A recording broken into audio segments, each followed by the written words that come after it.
Dr. Ethan Carver didn't believe in legends. As a scientist specializing in meteorology and climate phenomena, he had spent years dismantling myths and explaining unusual events through data and logic. That's why, when he first heard about Black Veil Forest, he laughed at the idea that rain followed anyone who entered. According to local accounts, the forest was said to be cursed. As soon as someone crossed its boundary, clouds would gather overhead, and rain would begin to pour, a storm that wouldn't let up as long as the person remained in the area. Some locals even claimed that this rain wasn't just water, but a manifestation of something far darker. Ethan couldn't resist the challenge.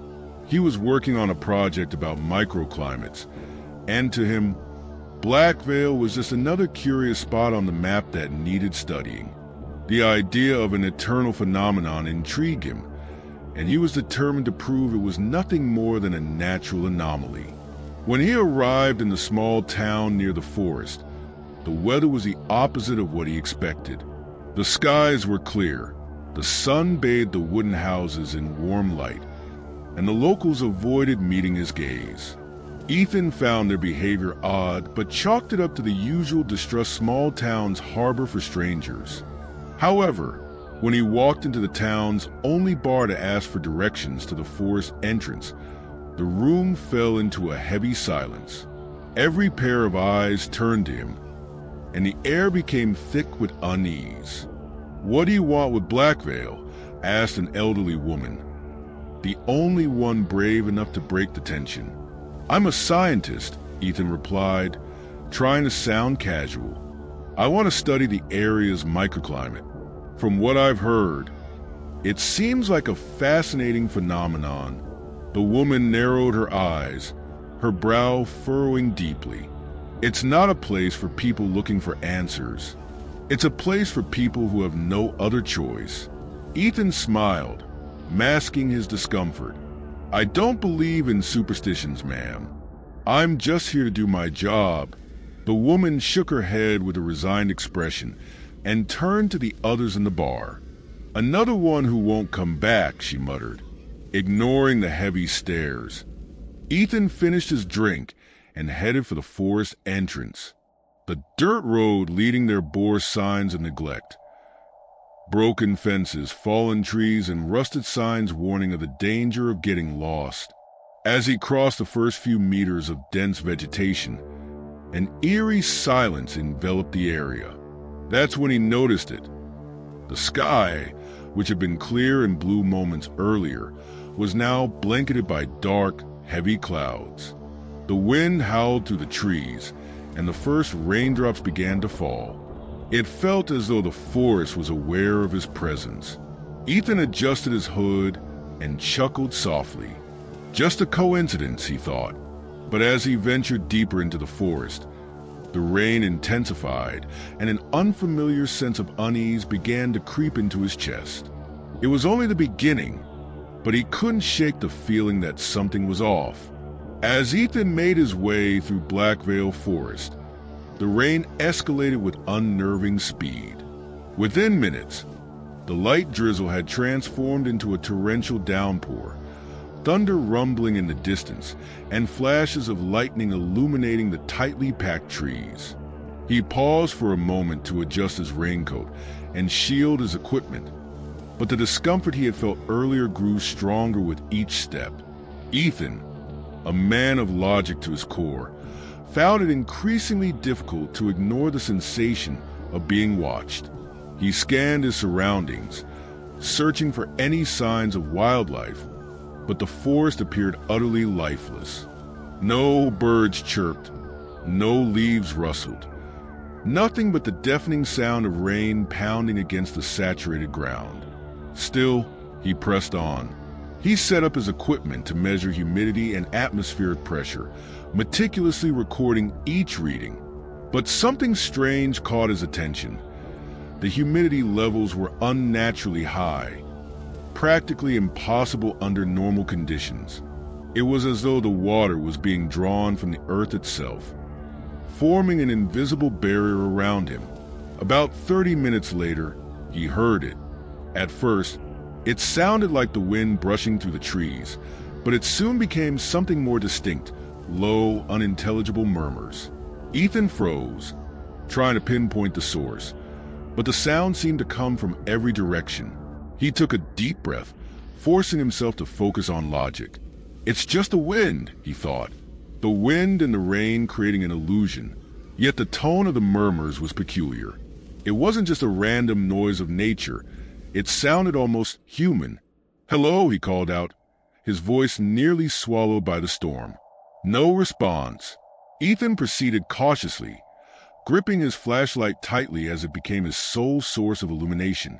The forest seemed far larger than he had anticipated, the trees forming an impenetrable wall against any external light.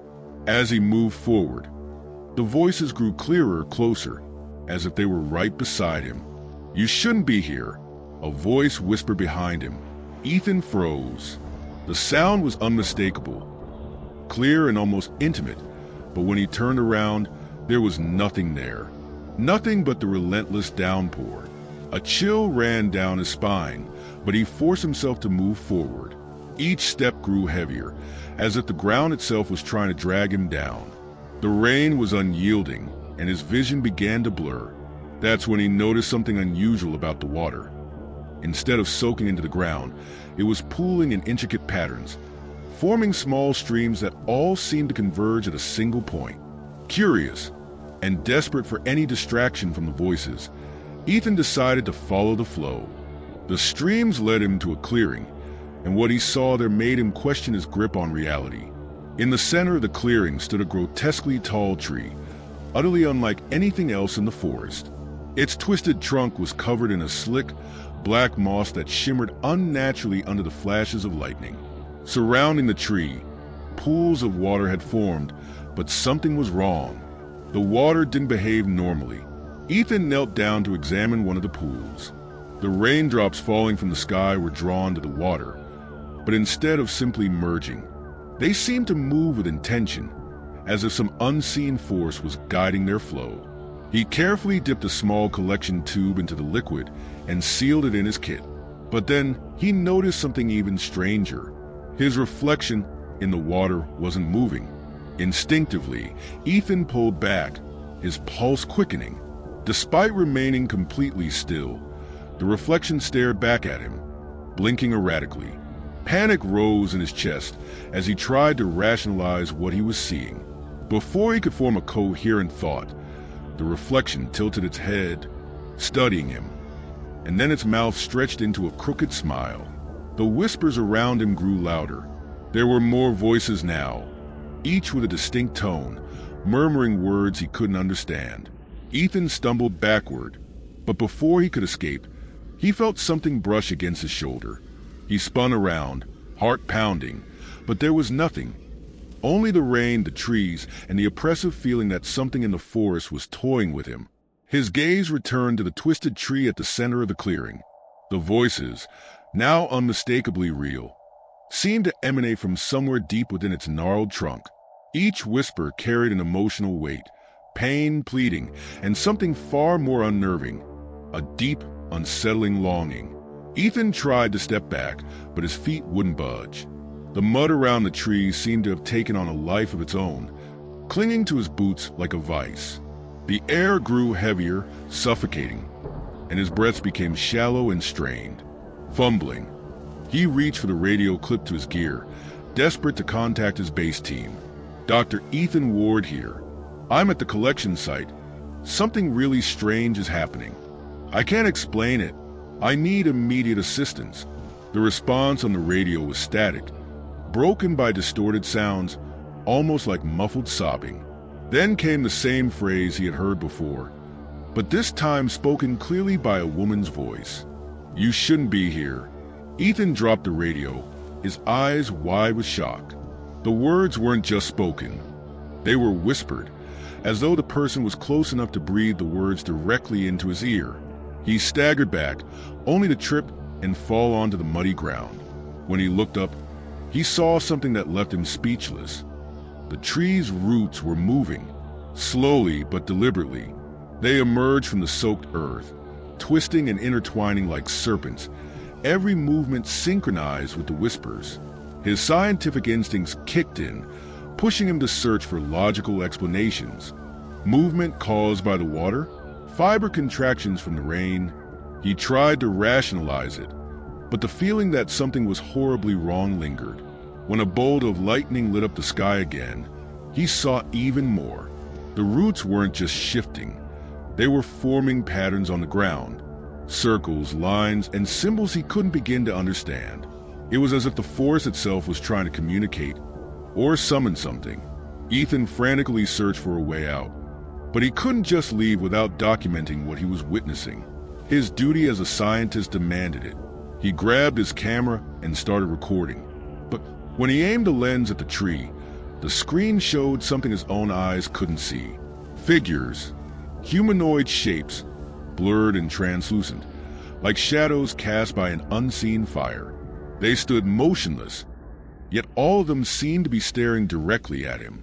He blinked, thinking it might be a technical glitch, but then the figures began to move. Slowly, deliberately, they started closing in, still indistinct, but undeniably aware of his presence. Ethan turned off the camera and tried to get up. This time, his feet felt even more rooted to the ground, as if the earth itself was holding him in place. That's when he heard another voice, clearer and more direct this time. "It's not safe. You need to leave now." Ethan spun toward the sound. It was a woman, or something that looked like one. She stood beside the tree, her silhouette almost blending into the shadows around her. Her eyes glowed a pale yellow, like faint headlights piercing through the darkness. He tried to speak, but his voice seemed stuck in his throat. The figure stepped closer, extending a skeletal hand toward him. "Did you touch the water?" she asked urgently. Ethan couldn't respond immediately. His mind flashed to the collection tube still attached to his belt.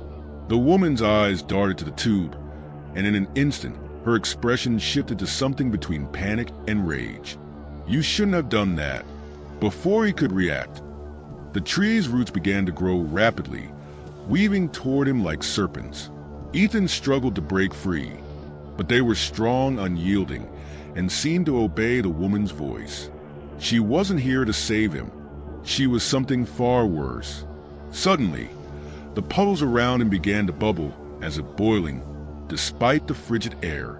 Ethan managed to free one of his feet and bolted, ignoring the whispers that had turned into screams. He didn't look back, but he could feel something chasing him. Each step he took felt like it was leading him deeper into a trap he might never escape.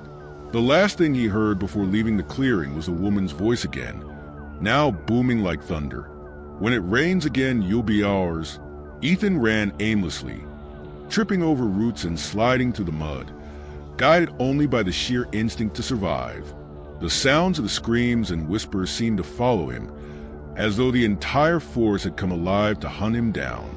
Finally, he stopped, panting, in front of a silent lake. Its surface reflected the moonlight with an unnatural stillness. The water was eerily calm, as if the wind and rain had no power over it. Despite his fractured mental state, Ethan was overcome by a gnawing sense of familiarity.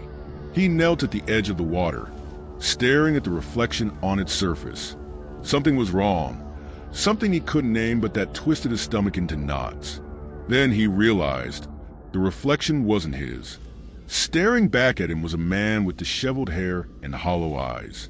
The face resembled his own, but the expression was different, desperate, as if the figure was trapped in an eternal scream. Ethan stumbled back, but before he could move away, the reflection's mouth opened and its voice echoed through the air. "There is no way out." Ethan fell back, horrified. He tried to look away, but the reflection kept staring at him, as if it were burned into his retina. Gathering what little strength he had left, he stood and began to step away from the lake. But as soon as his foot moved, he heard a muffled sound beneath him. It was a crack, like something breaking or opening. Looking down, he saw the mud beneath his feet splitting apart, revealing a dark water bubbling ominously with tiny, restless pockets of air. Before he could react, the water shot upward, encasing his legs in a cold, almost solid grip. Ethan thrashed, trying to free himself, but the substance had a mind of its own. It pulled at him, dragging him slowly and relentlessly toward the lake. He grabbed onto a nearby branch, desperate to resist, but the force was inhuman, impossible to fight against. The moment his legs reached the edge of the lake, everything stopped. Silence fell over the forest with a suddenness that felt unnatural. No wind, no rustling leaves, just the sound of his ragged breathing filling the void. Then the surface of the lake began to stir. Small ripples formed, radiating outward as if something enormous was moving beneath the water. Ethan's pulse pounded in his ears. He tried to stand, but the ground beneath him seemed fused to his body, holding him in place. He was trapped. In the center of the lake, the water rose, slowly forming a towering column that defied all logic. Its shape was vaguely humanoid, but its details were impossible to pin down, ever shifting, as though it were made of pure liquid energy. When the figure finally spoke, its voice echoed from everywhere at once, deep, resonant, and ancient. "You have touched the heart of the forest. Now, you belong to us." Ethan tried to scream, but no sound came out. He felt like a child standing before something vast and incomprehensible, something older than time itself. The figure leaned closer, and for a moment, he thought he would be consumed by it. But then, something unexpected happened. A gust of wind swept across the lake, and the figure seemed to hesitate, as if it were being pushed back. Ethan's radio, silent until now, crackled with static before a familiar voice broke through. "Don't trust the water." It was the same woman's voice he had heard earlier, but this time it carried an urgency that almost felt protective. Ethan seized a moment of hesitation. Summoning every ounce of strength, he wrenched himself free, tearing the fabric of his pants against the roots that clung to him. Crawling backward with trembling limbs, he managed to pull himself away from the lake's edge. The liquid figure didn't chase him right away. Instead, it seemed to dissolve into the lake, almost as if it were waiting. But the words still echoed in his mind. "Now, you belong to us." He struggled to get up, trembling from both cold and fear. He didn't know what belonging to the forest meant, but he knew he had to get out of there before it was too late. As he moved away from the lake, he felt something in his pocket, the collection tube. The liquid inside seemed to have changed. It was no longer the clear water he had taken. Now it was dark, almost black, and seemed to pulse gently, as if it had a heartbeat of its own. Ethan knew that the tube was the key to understanding what was happening. But he also knew that carrying it meant bringing something with him that the forest didn't want to escape. With no time to think, he forced himself to keep moving, the growing sense that something was watching him closely, waiting for the right moment to strike. With every step Ethan took, the feeling of being watched intensified. He knew he wasn't alone anymore. Something, or maybe several things, were following him, gliding between the trees, staying in the shadows. Though he couldn't see them directly, their presence was almost palpable, like a pressure in the air that made his skin crawl. He gripped the tube in his pocket, aware that it was the focal point of the forest's attention. The more he walked, the more the murmurs returned, mixed with distorted laughter and the sound of light footsteps, like children playing. The forest seemed toying with his sanity, creating illusions that made it hard to tell what was real. Suddenly, Ethan felt a sharp pain in his arm. He stopped, pulled up his sleeve, and saw something that made his blood run cold. A mark had appeared on his skin. It was a series of intricate lines, almost like roots, starting at his wrist and spreading up his forearm. The lines glowed with a dull green hue, faintly pulsating in sync with his heartbeat. He rubbed the mark hard, trying to scrub it off, but it seemed etched into his flesh. Every time he touched it, he felt a strange connection, like the forest was invading his body. "Now, you belong to us." The words echoed again in his mind, and he realized it wasn't just a threat. It was the truth. Something in the forest had marked him, and he was beginning to become a part of it. Before he could fully process what was happening, The sound of something large moving between the trees broke his thoughts. He turned quickly, but saw nothing, just the subtle movement of shadows around him. Even so, his survival instinct kicked in, and he started running again, holding his marked arm with his other hand, as if he could stop the mark from spreading. After what felt like hours, Ethan emerged from a dense row of trees and found himself in a clearing. The place seemed to appear out of nowhere, as if it had been designed to draw him in. At the center stood a massive tree, its twisted branches and roots sprawling across the ground like veins. The tree appeared alive in an unnatural way, its bark pulsing faintly, as though it were breathing. Ethan hesitated. Every instinct in his body screamed for him to turn away, but the mark on his arm began to burn, like a compass, urging him to move forward. He approached the tree, and as he got closer, he noticed symbols carved into its surface. They were the same ones he'd found on the water samples and the tube he carried. A low, feminine voice echoed around him, but this time, it sounded different. "You shouldn't be here, Ethan." He froze, trying to locate the source of the sound. It was the same voice that had warned him about the lake, but now it seemed closer, almost within reach. Suddenly, he saw something emerge from behind the tree. A tall, slender figure with pale skin and completely black eyes. She appeared both human and something beyond that. "What's happening to me?" he managed to mumble, his throat dry. The figure tilted her head in an almost curious way. "You touch the heart of the forest. Few leave alive." Ethan tried to argue, but the pain in his arm intensified, cutting him off. He looked down and saw the glowing lines spreading quickly, crawling up to his shoulder. The woman watched him impassively. "The mark is claiming you," she continued. "This is how the forest takes what is its own." Ethan collapsed to his knees, feeling an overwhelming pressure in his chest. The clearing seemed to spin around him, the trees and skies swirling into a vortex of darkness. He tried to fight against the pain, but his vision began to fade. Before he lost consciousness, he heard the woman say something that etched itself into his mind. "There's a chance to escape, but the price will be high." When Ethan regained consciousness, he was lying in the clearing. The woman had disappeared, but the mark on his arm now glowed steadily, like a beacon. He knew he had to find that chance to escape before the forest consumed everything he was. Ethan staggered as he got up. The weight on his body wasn't just physical. It felt as though the entire forest was pressing against his existence, trying to absorb him. The mark on his arm pulsed more intensely, connecting him to something much larger and older. He realized time was running out. Every second in that place dragged him deeper.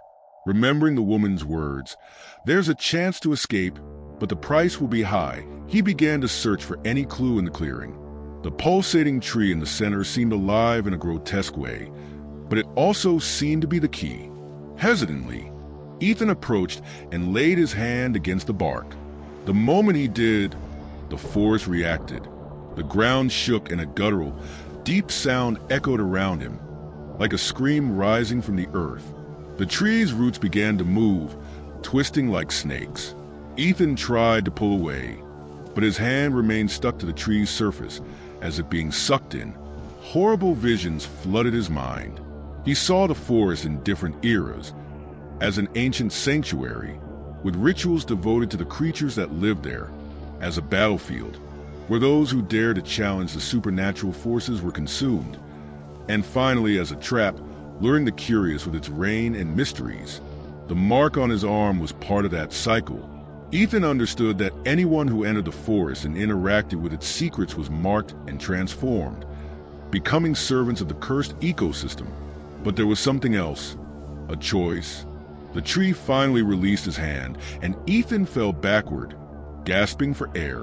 At the base of the tree, a small circle of stones appeared, emitting a dim light. Inside the circle, he saw a familiar object, the metal tube he had collected earlier. But now, it was empty. The feminine voice returned, this time inside his mind. "You can break the cycle, but you must return the heart." Ethan realized the heart was what he had taken. The water sample, filled with supernatural microorganisms that connected the forest to a greater power. The tube now seemed like a symbol of broken balance, and he knew returning it would only be the beginning. "What if I don't return it?" he asked aloud, his voice trembling. The forest responded before the woman. "You will become part of us." Ethan looked at the empty tube and the clearing. The ground around him began to crack, and a strange light emerged from the fissures, as if reality itself were collapsing. The creatures that had followed him before were now surrounding him, emerging from the shadows. Some crawled, others floated, but all had their eyes fixed on him. They were grotesque, distorted, yet still seemed partially human, like cursed versions of old explorers and curious souls who had fallen into the trap. "If I return the heart, will I get out of here?" Ethan shouted, trying to ignore the rising despair. The voice responded, now darker. "Yes, but you will never be the same." He understood that the mark on his arm would not disappear, and his connection to the forest would remain. Even far away, he would be an emissary, haunted by what he had seen and felt. The forest didn't fully release its victims. It merely allowed survivors to carry its burden beyond its borders. The ground began to crumble beneath his feet, and the creatures closed in, forming a circle around him. Ethan had no choice. He placed a tube in the center of the stone circle, and with a hesitant gesture, let it be consumed by the light. The light grew, swallowing everything around him. Ethan was thrown back, and the world seemed to split into two parts. He heard screams, some of pain, others of relief, and realized that the creatures around him began to disappear, dissolving into the air like smoke. The clearing started to fade, and the weight on his chest lessened. But the mark on his arm burned one last time, engraving something new, a symbol he didn't understand, but knew was important. When the light faded, Ethan was lying at the entrance of the forest.